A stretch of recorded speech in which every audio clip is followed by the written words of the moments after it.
degrees. Yeah. It was just big. He just wanted to make it like, seem more manly. Go get it, Sophia. She is getting it. There we go. Whoa! Hey! Oh, gotta move it. Thank you so much. Oh, pleasure. Thank you. Enjoy, guys. Good one. Thank you. Thank you so much. Oh wow.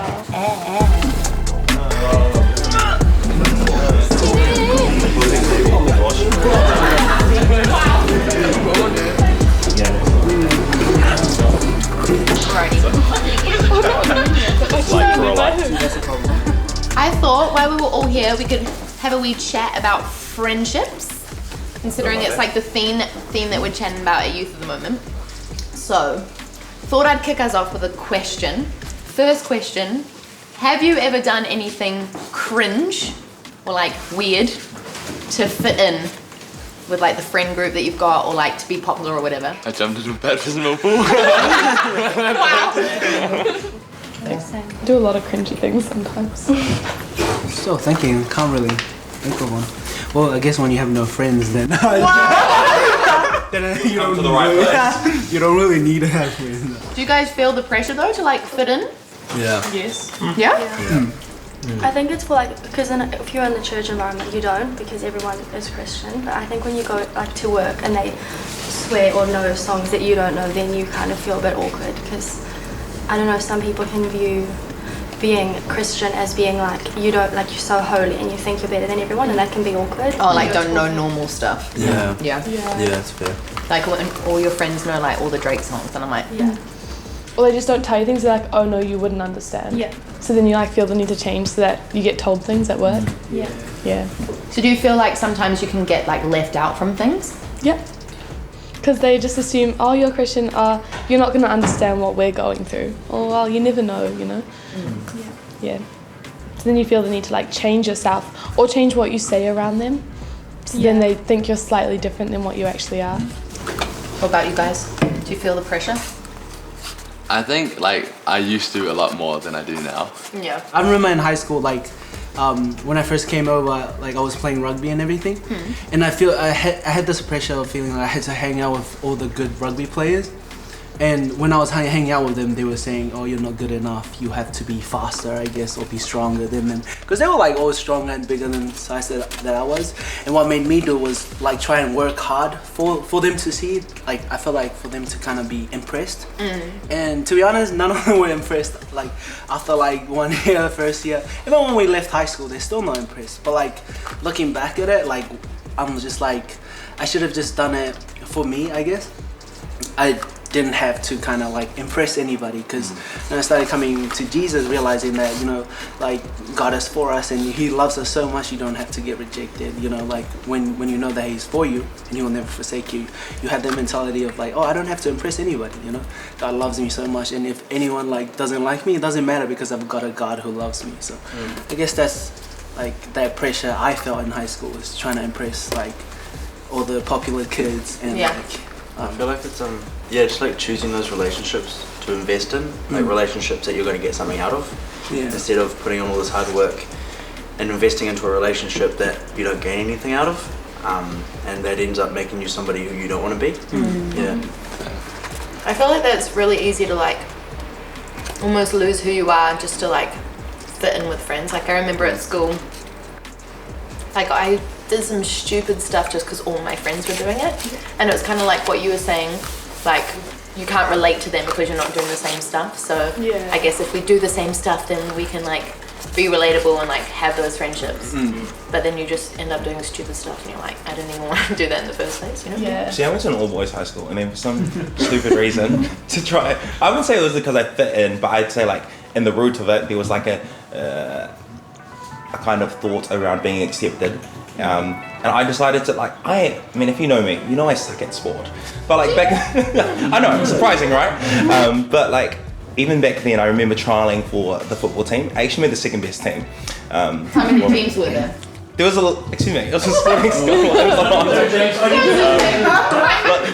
And then I played rugby for a year, and so just, you know, trying to fit into this concept of whatever. But look, I wasn't the greatest sportsman, but like I think at the same time you do things when you're young just to try and fit in. But how did you go with like parties and things like that? Did you get left out, or? I feel like I assumed that I would get left out because that's what happens in like kindy, you know, when you're young.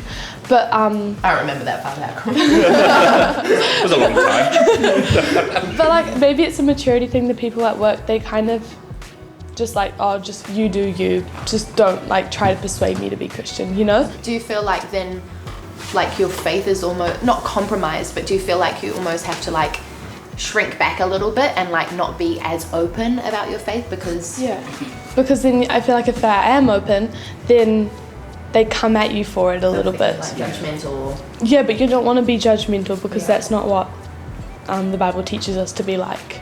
But they don't see that side because they don't want. It's like a whole circle, it just goes around. Because I feel like even sometimes, and I think Sophia said it about sometimes you think they're thinking certain things about you, but then like I think also that kind of sometimes stops you from actually being able to share. And I'd probably like even encourage people to, sometimes you just need to like open and honest. Being open and honest.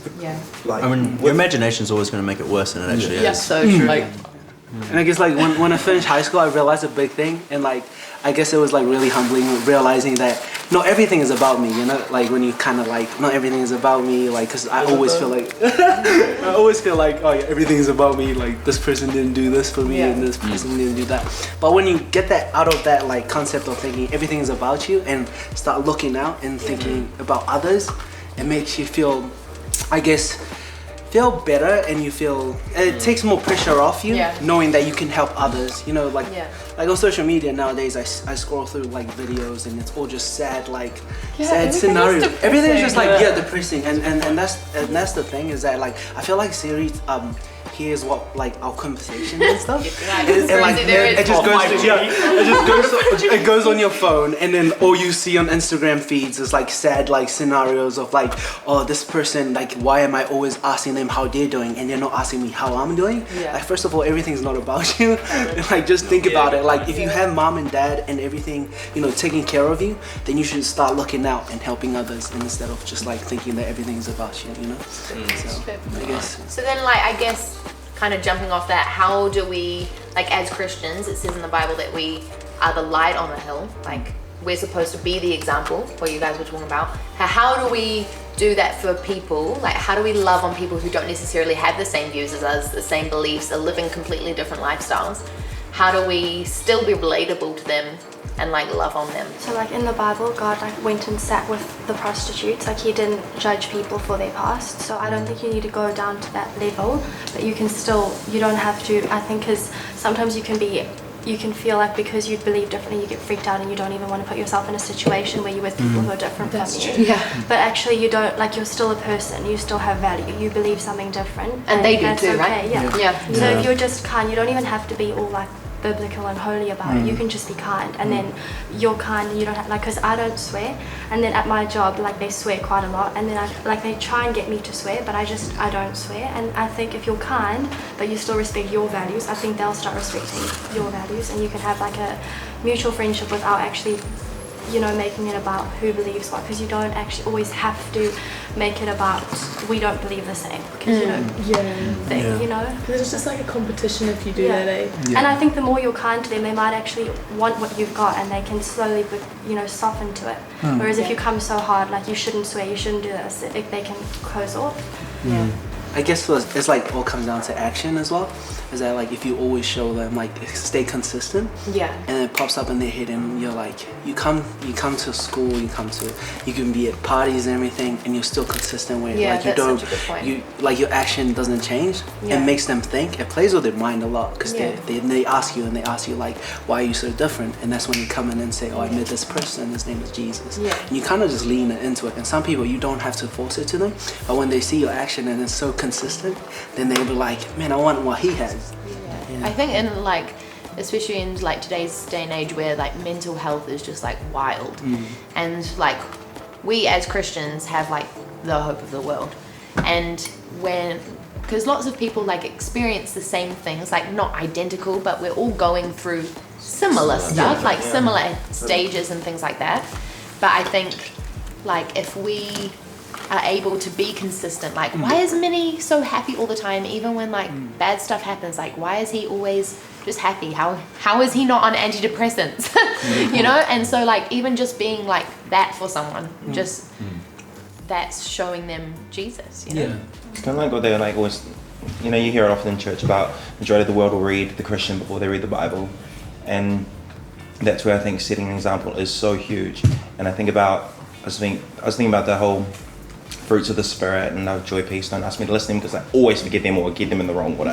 But I just think about like, I don't know the order matters. yeah, but I just think about like there's setting an example, and it's like, well, what is that example? It is walking in the Spirit. It is walking in those virtues or values or fruits of the Spirit, so that you are that point of difference in a person's life. Because I think it's building that, not just consistency, but like that rapport with people, when your life can be a testimony.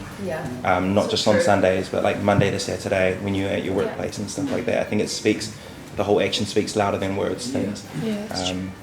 And so like it doesn't have to, I think sometimes we can approach school and stuff so often with, oh, I went through a whole week of school, like if you're a public school or something like that, and no opportunities to share the gospel came. But it's not about that. I think it's more so like when the time comes when somebody needs hope or needs love or needs a bit of patience from someone that they're not getting from their current situation, that the prayer is that, you know, is that you would be that salt and light in their world. I think it's awesome to just know that as Christians, like we are different and we are set apart, and that's like totally okay.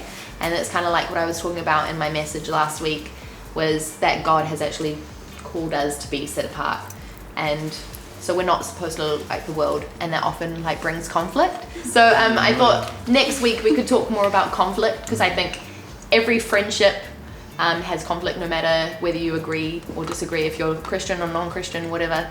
Like every relationship has conflict. So we could talk more about that and talk about what it feels like when friends let you down and how to deal with that moving forward.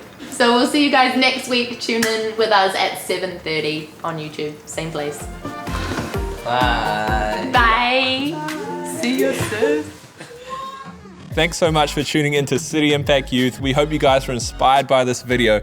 If something in today's video stood out to you, let us know in the comments. And if you'd like to get connected, please follow the links below in the description and DM our incredible team.